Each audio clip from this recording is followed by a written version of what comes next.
Today's podcast is part of our Regenerative Agriculture series. I'm speaking with Mark Muller, Executive Director of the Regenerative Agriculture Foundation. The RAF seeks to foster the economic, policy, and knowledge conditions that support land stewardship, climate solutions, racial equity, a just economy, and thriving rural communities. Welcome to the Leading Voices in Food podcast. I'm Kelly Brownell, Director of the World Food Policy Center at Duke University. Mark, thanks so much for joining us. I'm really grateful. Thank you, Kelly. Wonderful to be here and wonderful to be back in touch with you. So, Mark, your paths and mine have intersected over the years in very pleasant ways, and I've admired the work you do. And when you went to work with the Regenerative Agriculture Foundation, I thought, boy, this is a perfect match. And I'm so happy that you and the foundation are part of the same picture now. So I'd like to ask first if you could tell our listeners about the foundation and what does the organization hope to accomplish? Because the foundation itself says that regenerative ag is not a new idea, that it's difficult to define, it's grounded in community, and it's a journey. So I'd love to hear you explain how all this comes together into a coherent idea. So the Regenerative Agriculture Foundation, we are an intermediary funder, which means that we receive grants from largely family foundations. Our founding entity was the 11th Hour Project of the Schmidt Family Foundation. And the idea is that we can utilize those funds more efficiently by having a solid knowledge base of what's going on the ground in regenerative agriculture, and so that we can re-grant those dollars to be more effectively used around the country. I was brought on about 18 months ago with the intention of trying to diversify our funding, to continue our great relationship with the 11th Hour Project, and then to find other funders to step up in a bigger way. I'm thrilled to have several that have joined. And what I really like for us to do is be the bridge between the nonprofit community and the funder community, and trying to find different ways that we can all work together more effectively to advance regenerative agriculture. So that makes perfect sense. Is the concept of regenerative agriculture nebulous, difficult to define? I feel kind of agree now on what it is. I would definitely be the former rather than the latter. And I noticed a couple of podcasts ago, you had a great conversation with Samantha Mosier around this topic. In my mind, and the reason why on our website we talk about it being a journey, is because it is such a difficult to define concept. And there is a lot of pressure, from a industry and a marketing perspective, you'd really want to have a clear definition like what we have for organic. In my mind, I am comfortable in the discomfort of not really having a clear definition. And what I feel like is that it is a little presumptuous of us to think that we can define what a truly regenerative agriculture is. It is a journey that we're going to continue learning about, and there are steps that we can take, and it appears that there are practices that we can document saying, yes, these appear to be pretty strong regenerative practices, but we have an awful lot to learn in terms of what a truly regenerative landscape is and how agriculture fits into that. So I prefer to talk about it as a journey and not like a specific destination that we know that we're going to. Thanks. That makes perfect sense given how things are moving so quickly. We've recorded a number of podcasts thus far with some farmers and ranchers who are living this day to day, with some scientists who have been looking at it, some people who pay attention to the policy part of it. And I know your foundation will incorporate people who do all those sort of things. So let me ask kind of a big picture question then. So how do you think that regenerative agriculture can become part of the solution for addressing the climate crisis? Yes, great question. One of my motivations is to try to figure out how regenerative agriculture can be recognized as a key part of the solutions that we need to have to address this climate crisis. And agriculture has come up quite a bit right now. The Glasgow COP meetings are going on. And one of the issues that I'm really trying to highlight is that regenerative agriculture can do a very good job of sequestering carbon and providing those benefits in terms of reducing the amount of carbon dioxide that we have in our atmosphere. That is one of the many benefits that we can receive from a truly regenerative agriculture.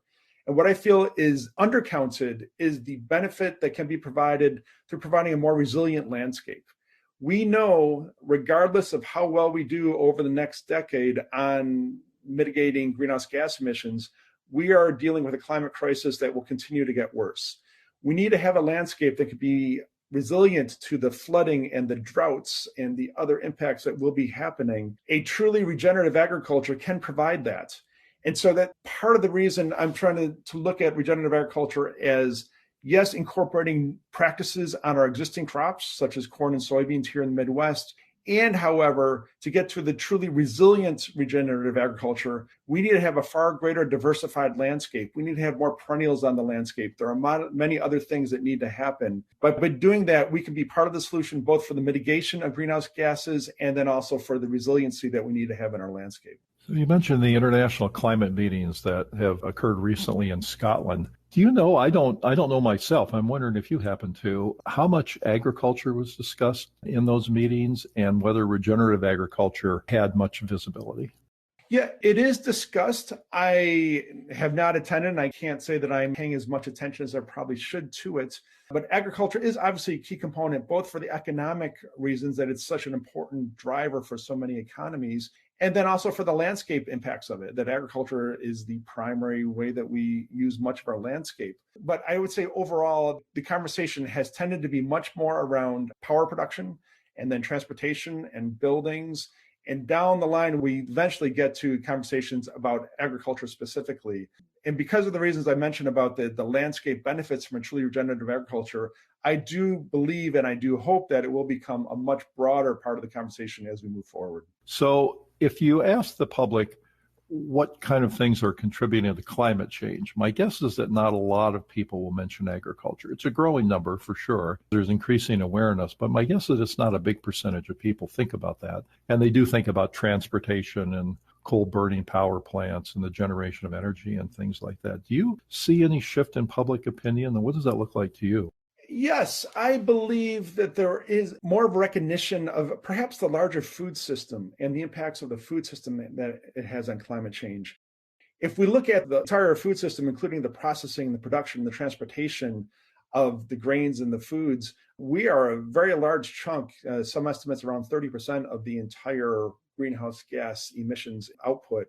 I do believe that's getting more widely recognized as the concerns about climate change increase. And for those of us in the regenerative agriculture sector, I think there's a lot of excitement about how much can be reduced by having not only regenerative agriculture on the field, but also more regenerative economic systems that surround agriculture. I agree. I'm optimistic as you are on that front. So let's get back to the foundation. So I know the foundation is focused extensively on racial equity over the past few years. So why is that, and what are you doing?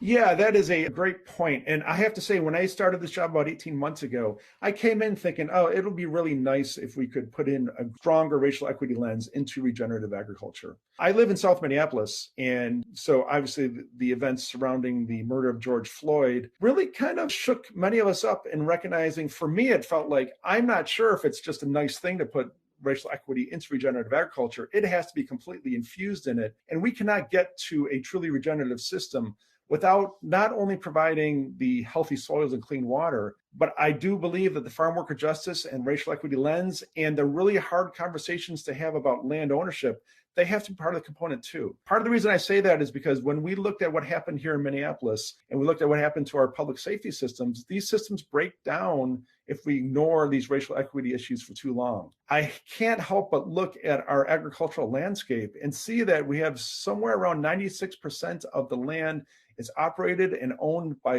white farmers and landowners. It's an untenable situation.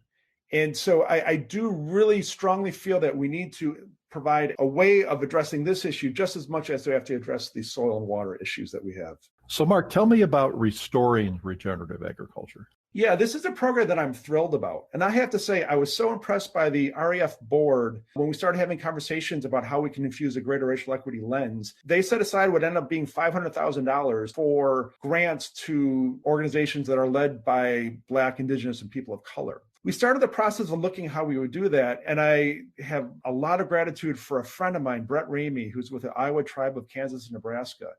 And Brett agreed to help us with this process. And Brett really kind of hammered on the importance of not only the distribution of funds to these BIPOC organizations, the importance of having a participatory grant-making process and having the decisions made by a committee of Black, Indigenous, and people of color. And so we went through this process. It was far longer than I had thought. I really wanted to get this done in a couple of months, and it took, a good 8-9 months for it all to happen. And it was a far better process because we did really infuse the decision-making process to be of all people of color. The process was called Restoring Regenerative Agriculture, and that was brought up by the selection committee in part because there was some real tensions about the term agriculture in many indigenous communities. The Restoring Regenerative Agriculture, it really emphasizes that regenerative agriculture is in part the great stories that we've heard over the past 30 years of largely white farmers that have been really innovative and learned how to incorporate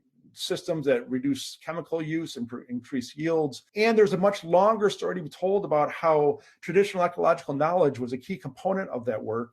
And there's a much broader story to be told about how these efforts have taken place in so many communities, indigenous communities, African-American communities, Latino communities. There is a lot of knowledge being built and utilized throughout that is much broader than what we normally think of as regenerative agriculture.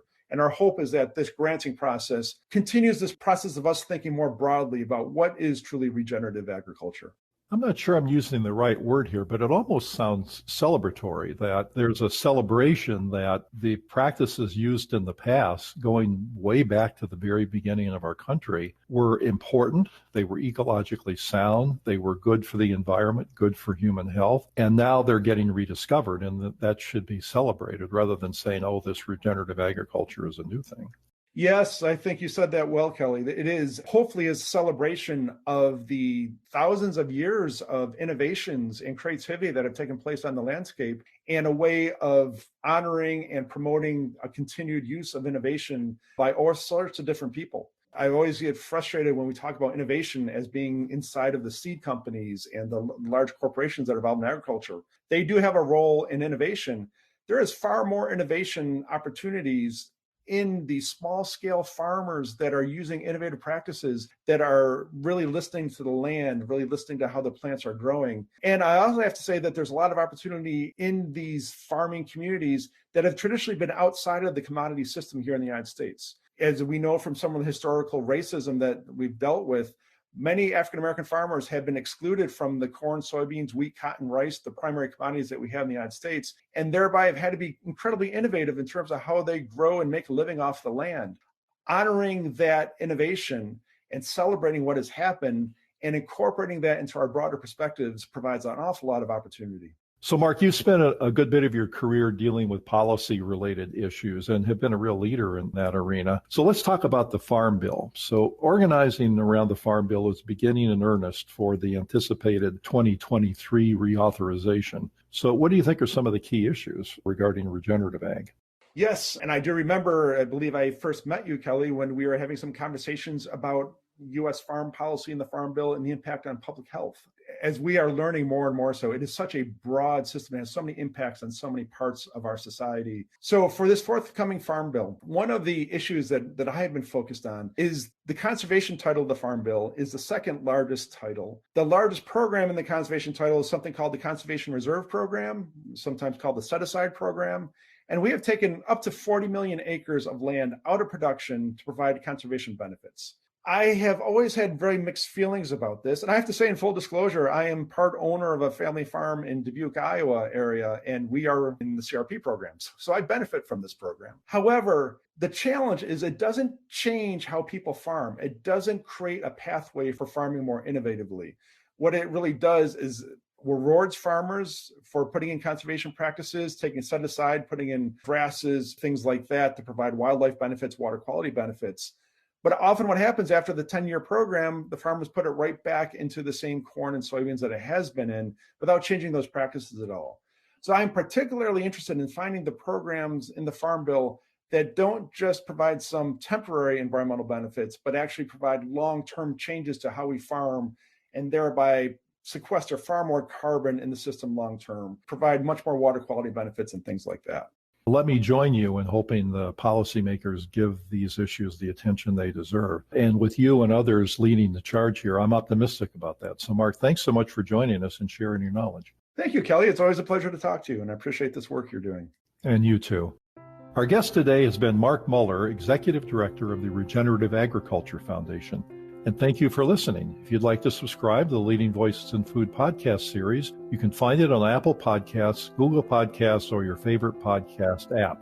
Podcasts and transcripts are also available on the website of the Duke World Food Policy Center. This is Kelly Brownell.